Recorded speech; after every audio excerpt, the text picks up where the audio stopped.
Hello, everyone, and welcome to today's webinar, Unlocking Opportunities, Supporting Patients Through Pharma and Digital Health Partnerships. We're excited you could join us. My name is Megan Billingsley, and I'll be moderating today's event. Today, we'll be doing a deep dive into how partnerships between pharma and digital health companies can make an impact on patient journeys, with a special focus on women's health. Today, we're thrilled to be joined by two speakers, Shireen Saxena, Director of External Affairs and Client Success at Ada Health, and Rohan Kamat, Head of Global Strategic Commercial Intelligence Consumer Health at Bayer. Before we get started, I have a few housekeeping items. Please note the slides will advance automatically throughout the presentation. To enlarge the slides, click the Enlarge Slides button located in the top right corner of your presentation window. If you need technical assistance, click on the Help widget located on the bottom left corner of your console. We encourage you to submit questions at any time throughout the presentation using the Q&A widget at the bottom of your console. We will try to answer these during the webcast, but if a fuller answer is needed or we run out of time, it will be answered later via email. Please know we do capture all questions. So to kick off, I'd like to ask each of our speakers to give a quick introduction of themselves and their work. Shireen, would you like to go first? Sure. Thanks so much, Megan. And good morning, good afternoon, everyone on the line. So Shireen Saxena, as Megan said, Director of External Affairs and Client Success at Ada Health. For those of you who don't know, I thought I'd just give a little bit of a background on Ada Health. We are an AI-powered symptom assessment and care navigation platform built and maintained by doctors, really focused on helping people make better healthcare decisions. So our medical engine was built over 13 years of R&D and covers more than 30,000 or so ICD-10 codes. And that really allows our probabilistic reasoning technology to provide a name to a set of symptoms as a likely condition when someone isn't feeling well, and then specifically guide them to next steps to begin care. So in addition to having a consumer-facing app, we also partner with health systems and life sciences companies such as Bayer, specifically to safely and efficiently guide people to the appropriate level of care, but also match people of any condition, whether prevalent or rare, to appropriate treatment. So that very much ties into the work that we did with Bayer, which is one of the partnerships I also manage here at Ada. So this particular topic today is deeply important to me from both a personal and a professional side.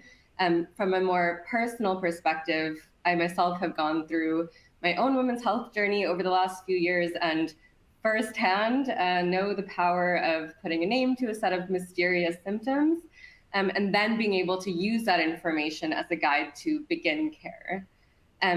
But from the professional side, which is very much connected, I'm excited to talk about how combining two highly trusted partners within pharma and digital health can really help people actively seeking care first feel seen and then be able to make good health decisions, particularly as it relates to women's health. So over to you, Rohan. Thanks, Shireen. So hi, everyone. Good morning, good afternoon, good evening. So I'm Rohan Kamat. I have been with Bayer Consumer Health for the last 8 years.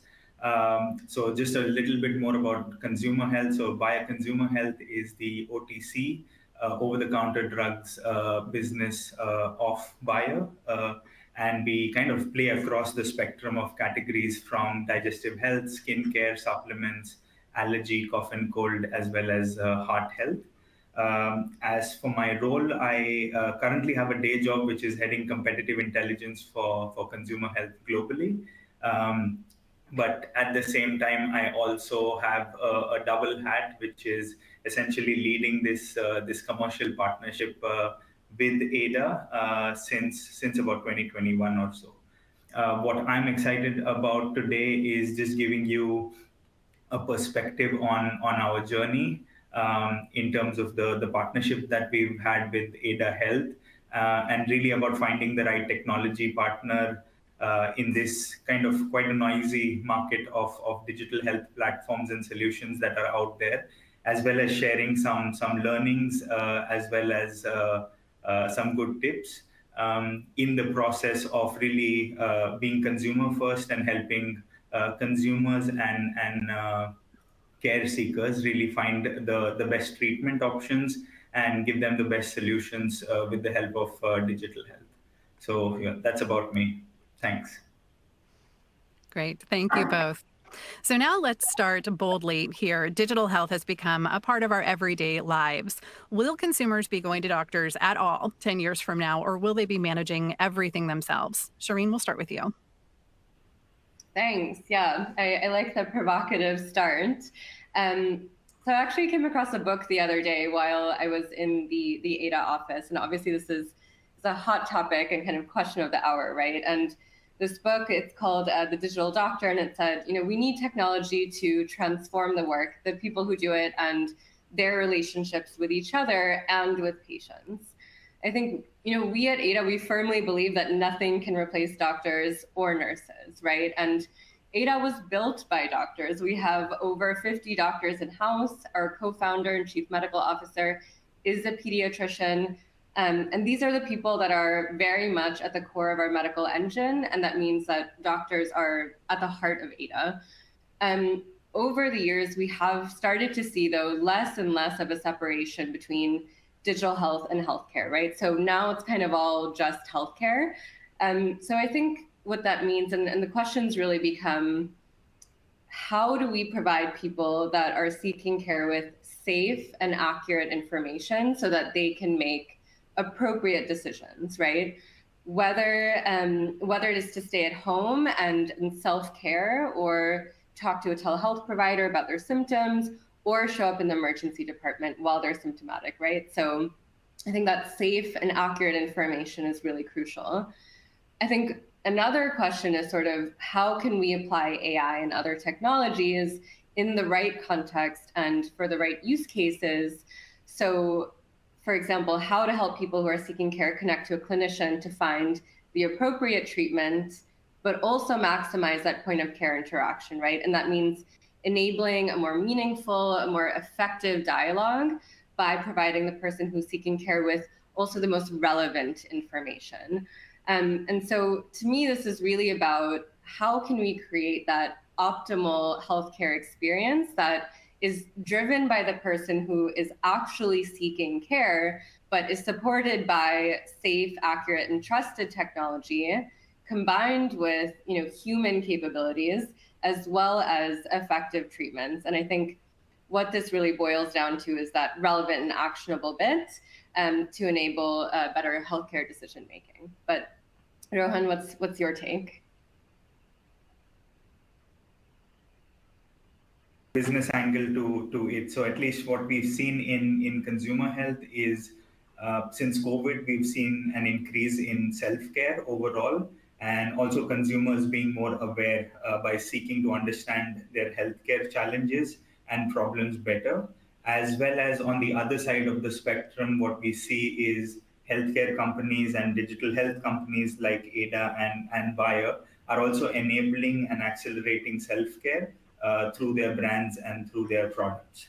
So just to give you a perspective in numbers, what we hear and see is about 44% of consumers since COVID started using new devices or apps to really help manage some of their healthcare conditions.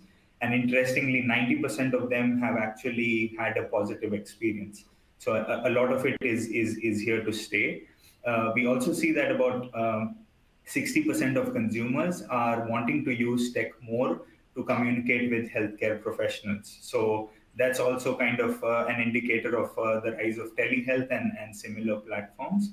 And we also see at least a third of consumers are also getting treatment at home versus actually going to a clinic.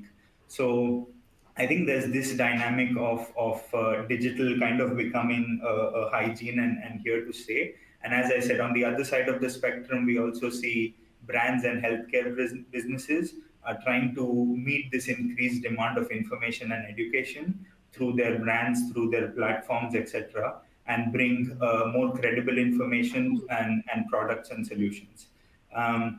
Including companies like us, we are leveraging our brands increasingly and our website and our digital platforms to really help consumers navigate this self-care much more than we did before COVID.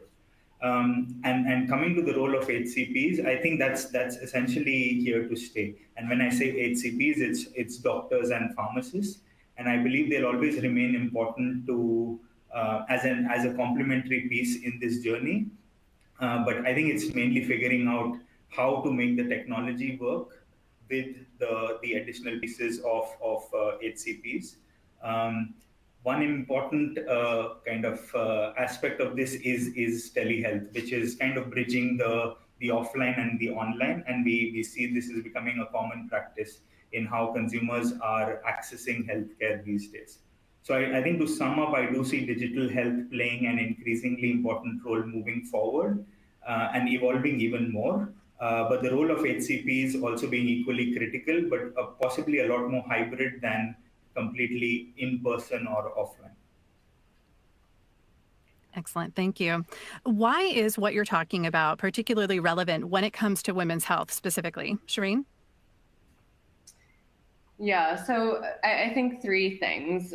One is this piece around timely access to treatment. I think a lot of the people on the line have probably read the McKinsey report on unlocking opportunities in women's healthcare. And in there, they specifically cited a study that was conducted in Denmark over 21 years that showed that women were diagnosed later than men for more than 700 diseases. For cancer, this was 2.5 more years for women than for men. For diabetes, it was 4.5, and the list goes on, right? And I don't think that we can afford to let these conditions go undiagnosed and untreated. And for the women, for their families, for employers, for the economy, I mean, there's just absolutely no excuse. ADA's user base actually naturally kind of skews in the direction of users who identify as female, and this accounts for more than 68% of our user base. We found, for example, that more than 73% of the ADA assessments that resulted in a condition suggestion of endometriosis were actually taken by women under the age of 29, which for a condition that takes 8 to 11 years on average to be diagnosed means that we are potentially able to play a role here around shortening the path to diagnosis. So I think that timely access to treatment piece is really critical. The second piece, I think, is women are so often the household decision makers. In the same study, or in the same report rather, McKinsey had stated that women account for 80% of consumer purchasing decisions in the healthcare industry, right? So at ADA, we have a secondary profile option, for example, which allows you to take an assessment on someone else's behalf. And more than half of ADA's secondary profiles are actually by women. So they are so often the caregivers and navigating doctor's appointments, managing medications, making crucial decisions about the well-being of their loved ones, which I think also means there's a bit of a trickle-down effect happening here. So that's kind of on women as decision makers. And I think the third piece, which also connects back to what Rohan was saying, is women are increasingly more comfortable tapping into digital resources for healthcare. And according to the NIH, women are actually 75% more likely to use digital health tools than men. So I think we need to make sure that these tools work for them.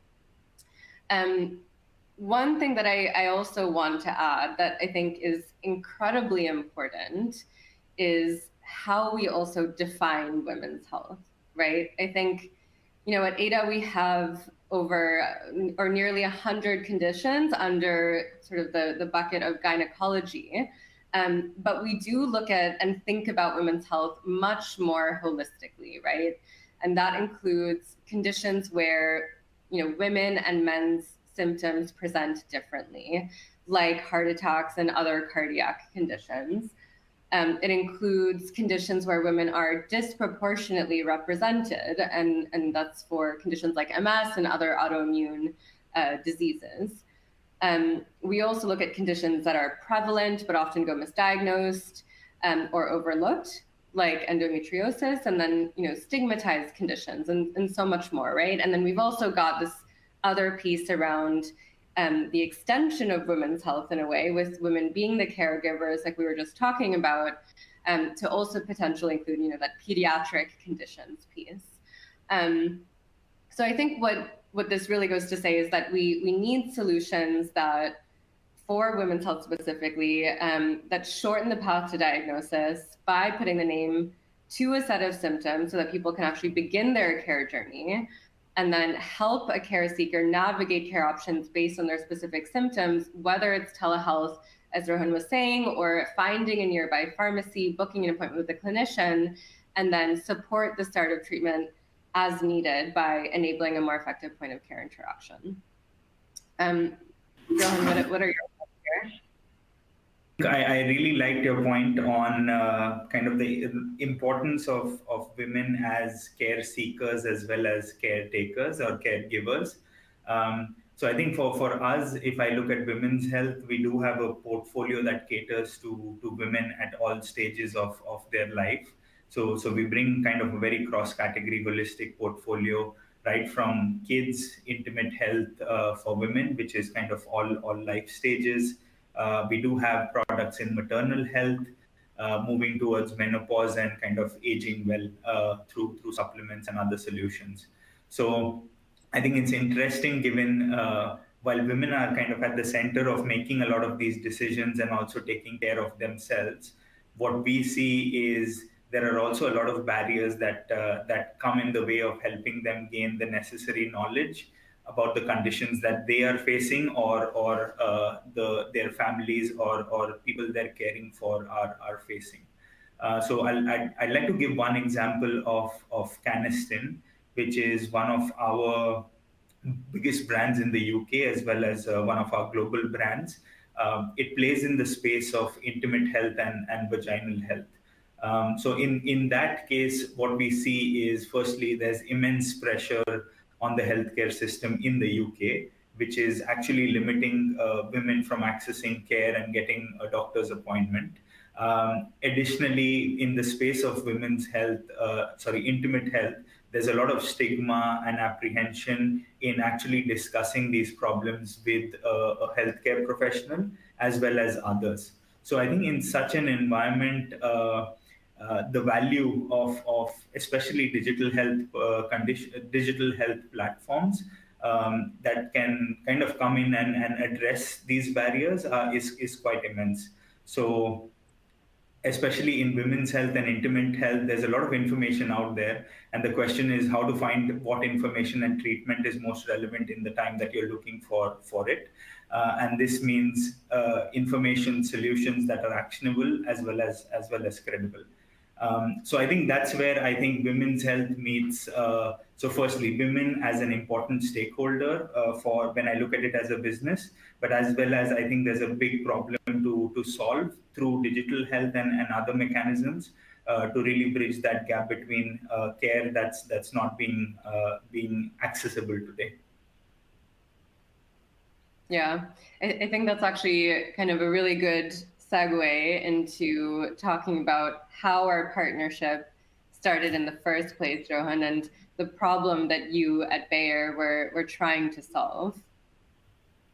Yeah, so it's been about 3 years that we've been on this journey, but kind of building on what I mentioned earlier. So I'll go back to the Canesten case, and so this was in the UK. So I'll double click a little more. So the NHS, the National Health Service, was under a lot of pressure. I think this was during COVID, in terms of meeting the demands of incoming health seekers, which means that women were not able to kind of get appointments to doctors and therefore address problems around intimate health. I said the other side of the coin in intimate health is also there was a big role of stigma and discomfort in the category to talk about intimate health to healthcare professionals or to seek guidance from other people. So I think here the problem was that consumers were increasingly looking for solutions online, but there were a lack of credible voices and solutions that they had access to. And I think the beauty with Canesten, which is one of the most trusted brands in the category in the UK, and it's essentially the brand that has built the category as well. We had a great opportunity to use the Canesten platform to help consumers, especially women, to address these challenges that they were facing as well as the system was facing.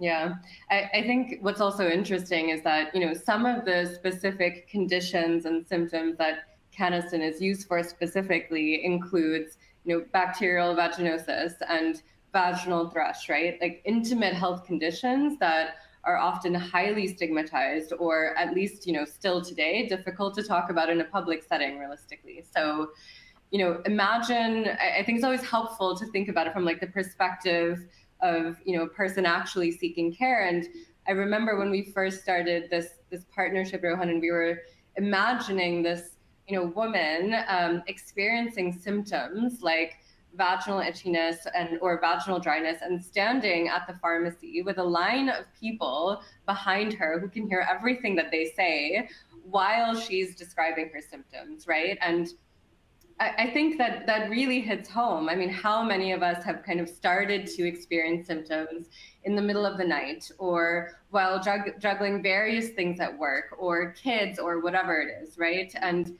the reality of the situation is, I think we as people seeking care need to be able to have a system that works. And the ADA assessment takes just a couple minutes, is available on the Canesten website, and I mean, it's something you can do from the comfort and the privacy of your own home. Exactly. And Shireen, I think you mentioned at the start of the webinar that you've been on your journey as well, and I've seen you've shared your story more publicly. So can you just tell us a little more about that?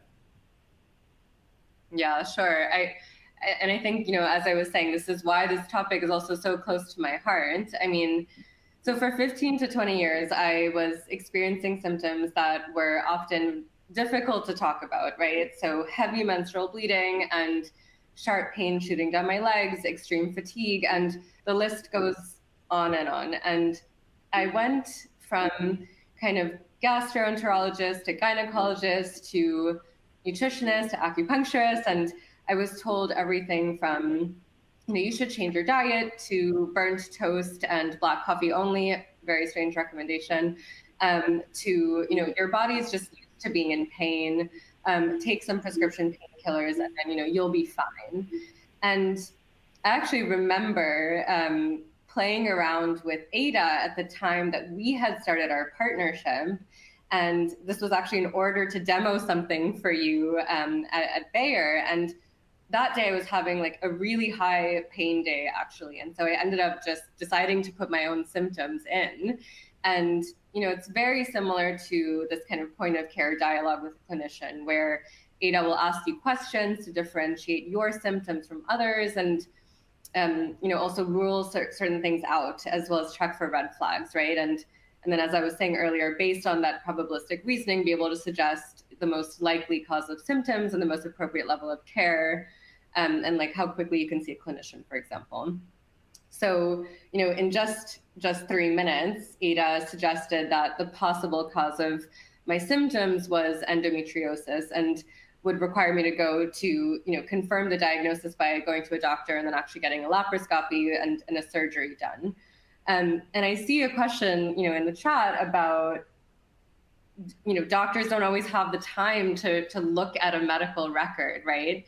And what I actually did was I literally took my ADA assessment, which is really interesting because it is fully explainable. It tells you exactly how it arrived at the specific conclusion of endometriosis by saying it's because you listed these symptoms as present and these symptoms as absent. And so that actually helped me have a direct conversation with my doctor and say, because I have these things and I don't have these things, like, do we think it could be endometriosis? And I think for me, that was really helpful to be able to actually guide the discussion. And realistically, like, clinicians are so busy. They are swamped with paperwork and patients. I think it was, that gets to what I was saying earlier around that, like, efficient, meaningful point of care dialogue, where I think it then helped us zone in on exactly what the issue was and helped, my PCP actually talk through the results with me. So I ended up getting that laparoscopy and the surgery, and finally got the confirmation of the diagnosis that I needed to start care after 15 to 20 years.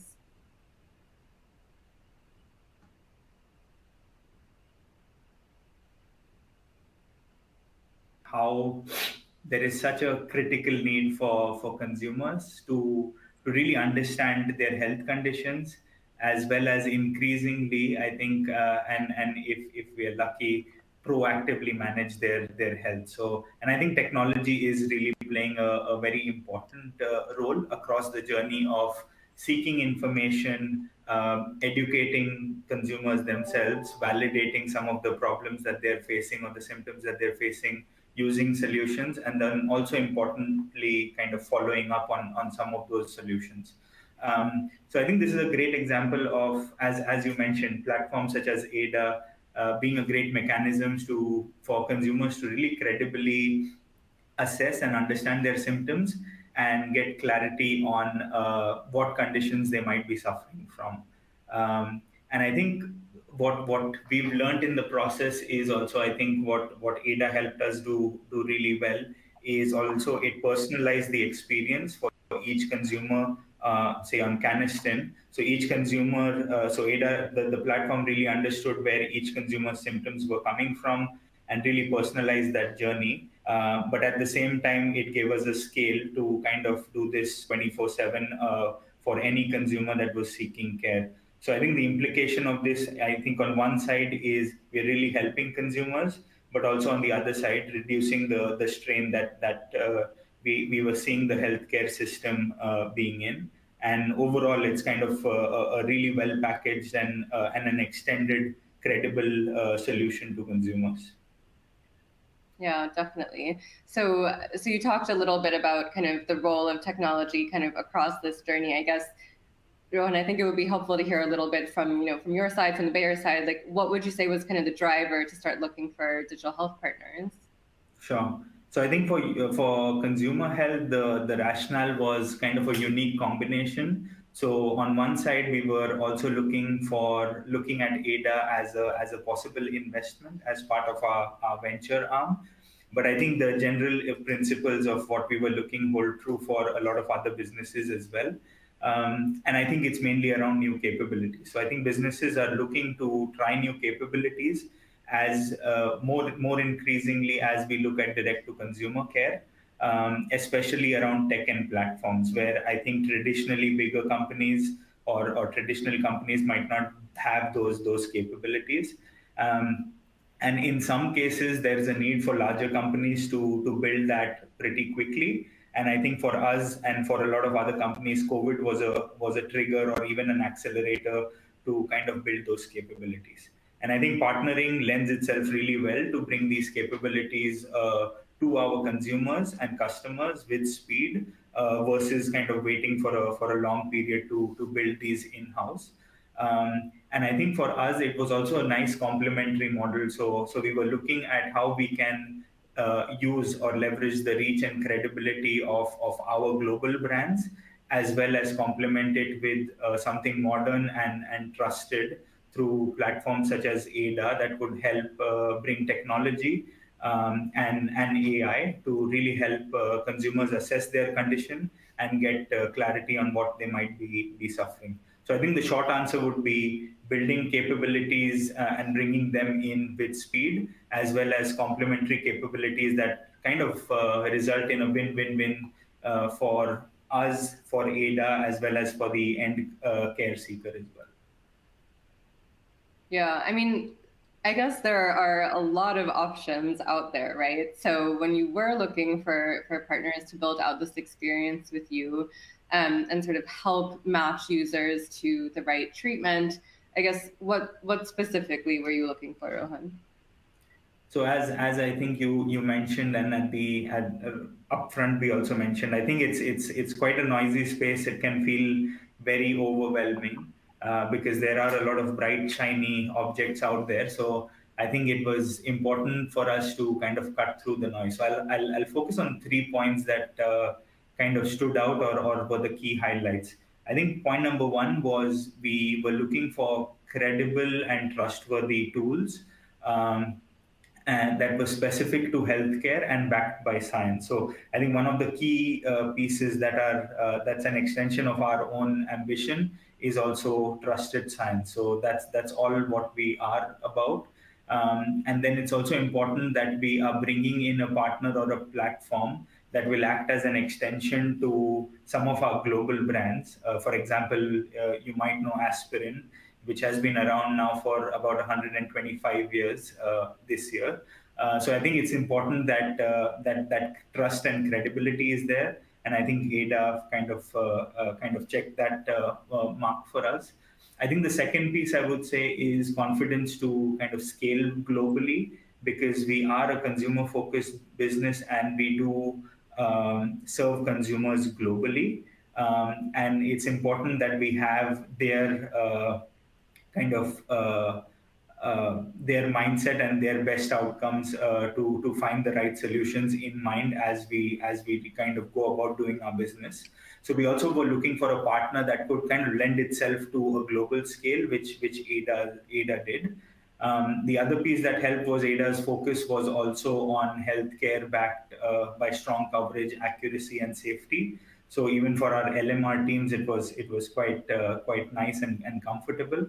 And I think lastly, I would say being a B2C business, the user experience was also important, because we do want consumers to kind of go through a very seamless, smooth journey. And I think ADA's user experience kind of lent itself really well. So that was almost a frictionless journey from our environment to ADA's, and then kind of towards consumers taking action.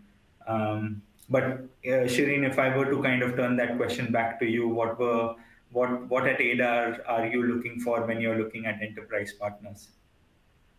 Yeah, I think, kind of similar lines on the other side, slightly different take. So I think, one piece is we definitely look for, a partner who is able to get down in the trenches to experiment, test, and learn together, that type of spirit, right? I mean, when you try to bring players from, various parts of an industry together, one of the most important criteria, I think, is the partner ready, willing, and able to approach things differently? And I've seen this in so many different areas, whether it's government and providers or pharma and digital health, right? It's, are you ready, willing, and able to approach things differently, test new ideas, look at the data, and then iterate together? And I think that we did that very, very well.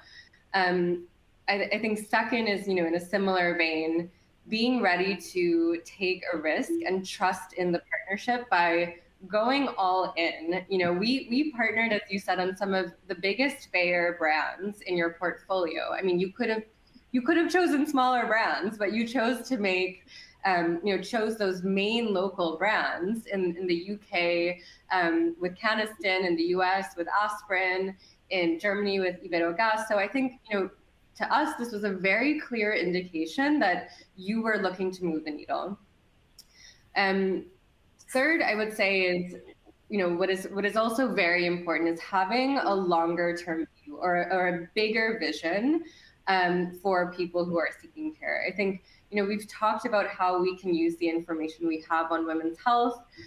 We've talked about this over the last couple of years. How can we use it in a dynamic fashion so that we, go beyond current symptoms and current presenting complaints and think about that regular engagement, those follow-ups, those screenings, and that making it more of that also preventative care as well. So, I think, as you rightly pointed out, when you were talking as well, there are a lot of players out there on both sides, and it's about cutting through the noise and finding that right match. So on the pharma side, I guess, is there any advice that you have for life sciences companies to be mindful of in the noisy world of AI?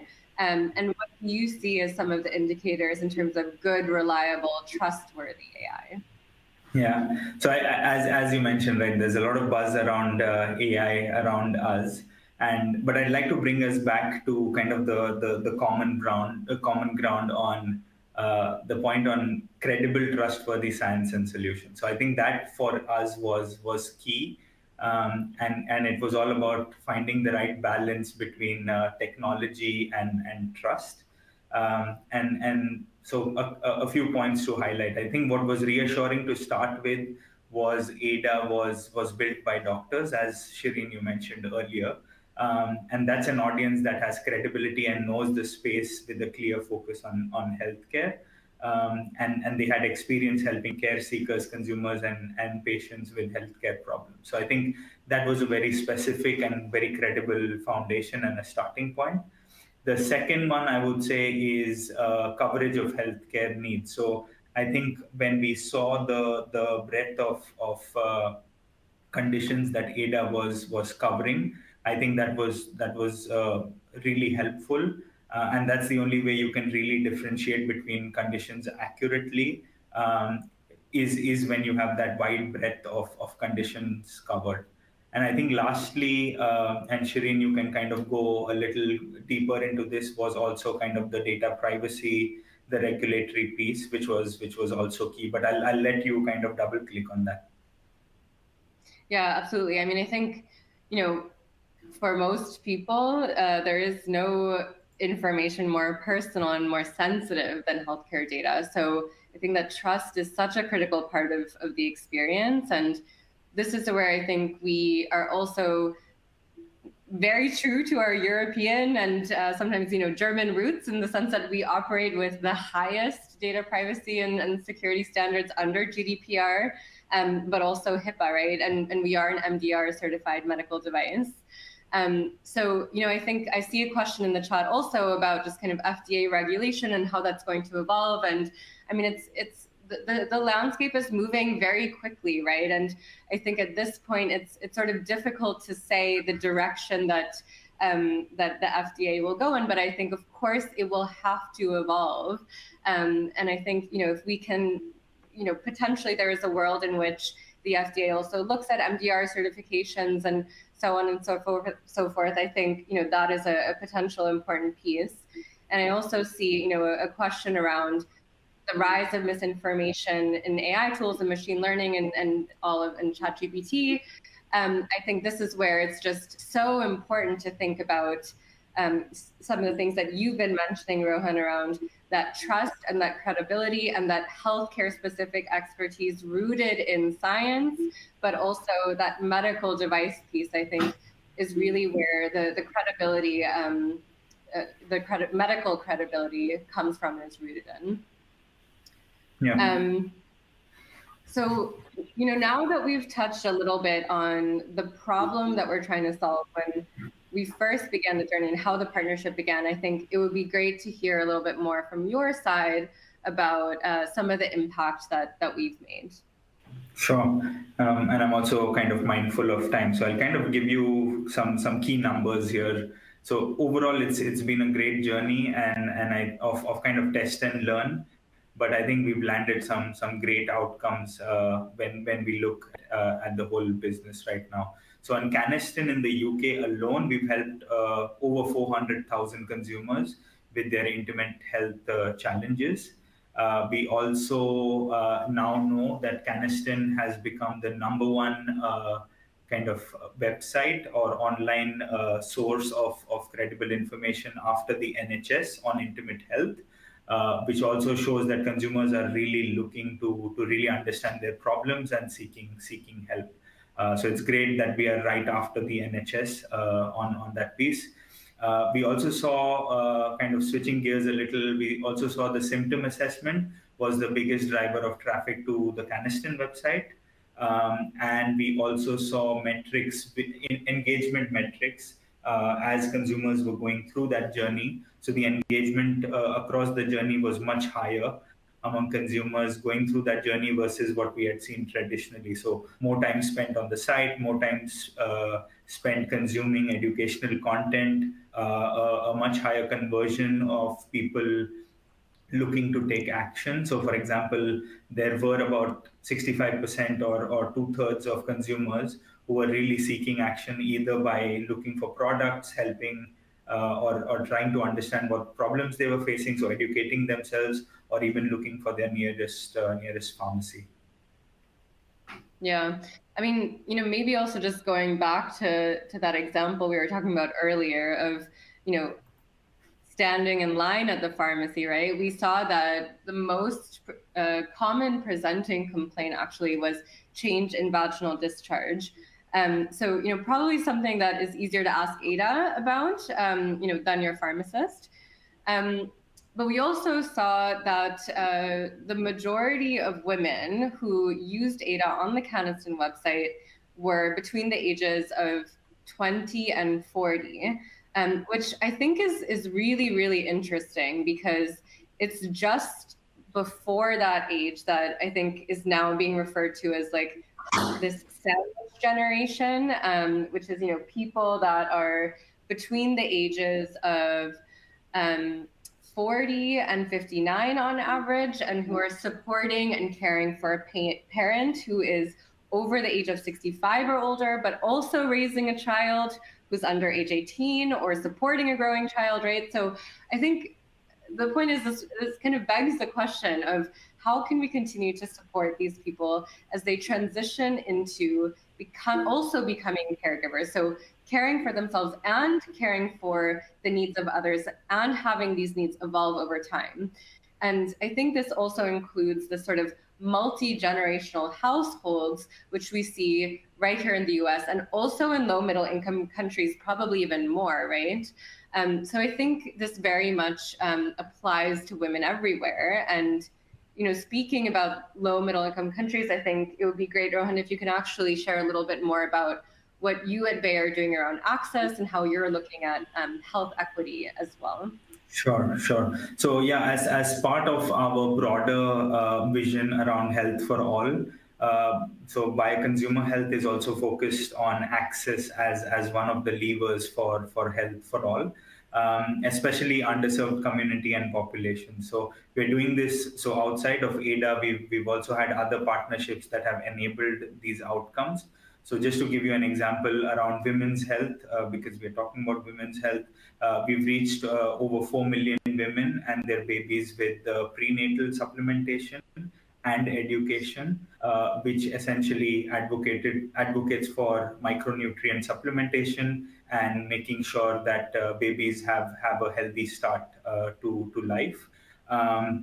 And this was in partnership with Vitamin Angels, which is one of our key partners on this journey.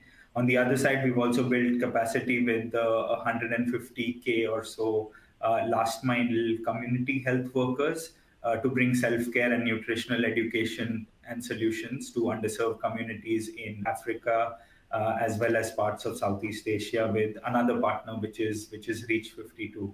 And Shireen, I think you can also talk a little bit more about the work that you've done with the Bayer Foundation in Africa. Yeah, definitely. I mean, I think the work with the Bayer Foundation was really interesting. So we had partnered with Rocket Health in Uganda on developing an AI-powered telehealth operating model. And this was really because we know that about 4 billion people around the world lack access to basic primary care services. And most of those people are in low middle income countries. And I think probably everyone on this call also knows that there is currently and will continue to be a global shortage of health workers, about 18 million by 2030.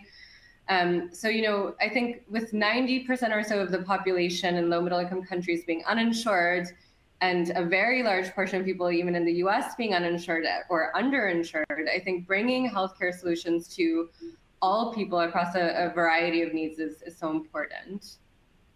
Yeah, and I think this specific case was a great example of how AI/tech can be used and also customized in the right regional and local context. So, as far as I remember or know, Uganda has a population of I think about 50 million, a very high care burden, very low health insurance rate, and as you mentioned, lack of access to reliable healthcare information.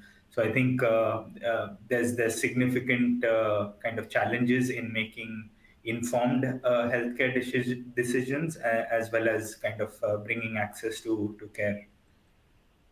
Yeah, I mean, I think exactly like, when we worked together to integrate Ada into the Rocket Health website, we were able to direct, people to care options like telehealth. And then, there, as you said, also optimize for the regional context to ensure appropriate triage. And, those real-time data insights, I think, also allowed us to look at the specific like health-seeking behavior of the population, including that, seeing some of the most common conditions were things like tension type headache and endometriosis, common cold, chlamydia. So I think, again, this just really indicates how universal many of the needs really are. But on the topic of low middle income countries, I think it's also very much related to this topic is separately at Ada, we had another partnership with the National Department of Health in South Africa to provide access to healthcare for current and expectant mothers through the government's platform called Mom Connect. And we found that sort of a high proportion of pregnant new moms in South Africa were actually located in areas with huge barriers to access. A very big problem on the ground was that these women often did not seek care at a very critical point in their pregnancy and sort of their new mom journey. And this led to a lot of pre, peri, and postnatal complications, right? And they would basically just present too late.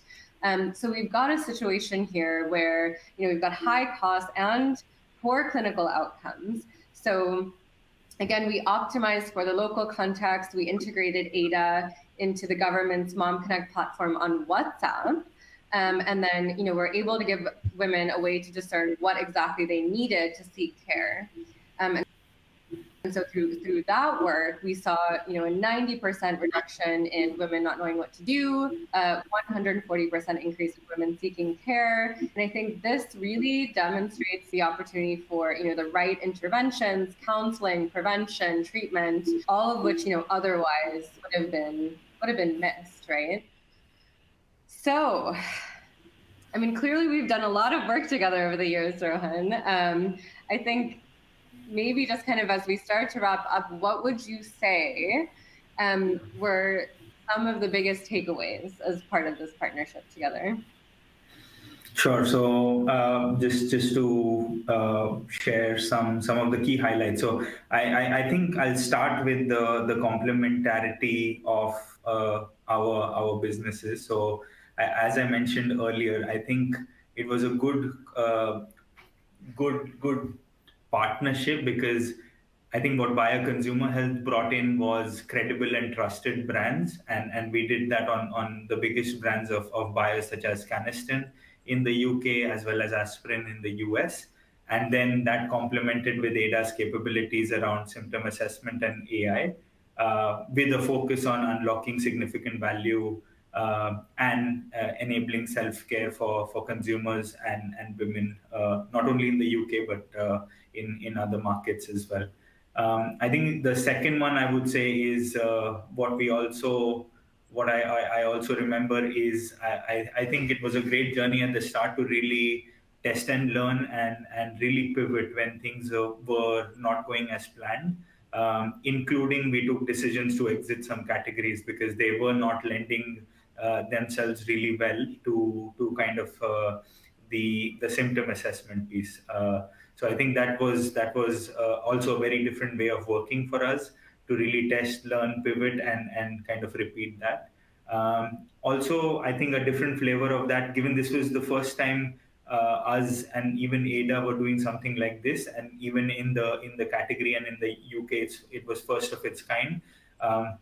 We also didn't have a sense of what good, great looked like in terms of impact and measurement. So I think that's been a learning journey as well. And then I think the final learning / advice for those in pharma, I think it was also about bringing your LMR teams kind of up quite early in the process. So we kind of had a cross-functional team that was set up, including LMR, to really come in and not only like work on ADA, but also use ADA, because then that gave them confidence of ADA as a platform, both as a consumer as well as kind of them bringing their functional responsibility. So those were kind of the key highlights. Shireen, your thoughts on that, if you have any? Yeah, I mean, you couldn't have said it better. I very much remember the early days of us working together on LMR. And I think there was, this trust building process of its own happening on both sides there. And I think their buy-in early on was absolutely crucial. But I think, from a partnership standpoint, what you said earlier about this like complementary model, right? I think life sciences, digital health partnerships very much involve having this kind of honest conversation about what each partner brings to the table in terms of strengths, but also in terms of the specific restrictions coming in, right? Like not every player can or should do everything. And I think we had a very good conversation about branding, trust, steering, user experience, direct-to-consumer engagement, and more, right? There are things that we can each do and things that we each cannot do. And I think that honest conversation really allows you to have the most effective impact on the user journey. And then from the women's health standpoint, I think we could see through the data why the Canesten use case for women's health was right at the heart of ADA, what ADA and BEAR do in terms of identifying a condition group with a real problem to solve. Seeking care for intimate health, very much a stigmatized condition, but there are so many others of its kind, whether it's a condition that is predominant and overlooked or misdiagnosed, or conditions that are incredibly rare. It's about, navigating that. And I see this question in here about, well, Canesten is a well-known and trusted medication, and what does that mean for,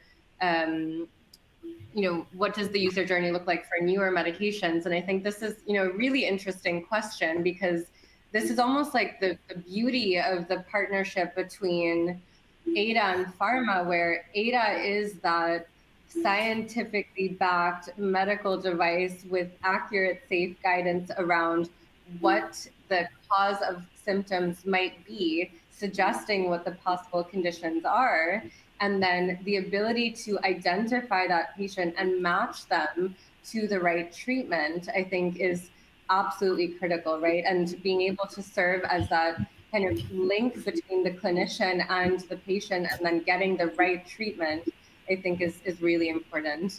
And so I think, in a way, we're only just starting, right? There's so much more we can do to unlock value for the person seeking care over the course of their lifetime. So, if we can take our respective trusted user base, partner together, and still maintain trust, then I think, it's really, really only just the beginning. So I think with that, I mean, obviously Pharma has a lot of these like Vision 2030s, Vision 2040s, I guess. What would you say to Pharma and digital health? Like, what can they do today to help meet those 2030, 2040 visions? So I probably have something very, very basic, but I think still very, very grounded in how we operate. I think I think the most important thing I would say is to be really rooted in being consumer and patient centric. And I think you need to be where your consumers and patients are, and build product solutions and experiences around that. So I think for us, it's super important that we have a finger on the pulse of the consumer and patient, and how they are evolving, and essentially evolve with them. To make it a little more specific, I think in consumer health, what that means is consumers are now not looking for products only, they're looking for holistic solutions. So I think that might be beyond the product many a times, and that includes services, content, educational in most cases, and much more. So I think the so what here is that companies such as ours have to constantly kind of look at evolving our offerings and mirror those changing needs. And I think that's where partnerships with digital health companies and other technology platforms, I think come and fit in really well. And I think that's kind of the bridge and the ecosystem between large companies and then emerging and established digital platforms. So I think there's bottom line would be more collaboration and really being consumer and patient centric. Yeah, I couldn't agree more. I mean, I think maybe just a couple additional thoughts from my side. I mean, one is, around the health equity piece. I think this is something that everyone is kind of talking about right now. And to me, what that really means is, defining, designing, and partnering accordingly. I think, defining health equity holistically, all people, all touch points of your care journey for changing needs, right? That's what we should all be striving for. And then, design based on that holistic definition with quality and accessibility standards baked into your process. I mean, today is Global Accessibility Awareness Day after all. And then, choose the right partners, ones that will, further your plans for equity, not recreate, the status quo or further complicate the status quo.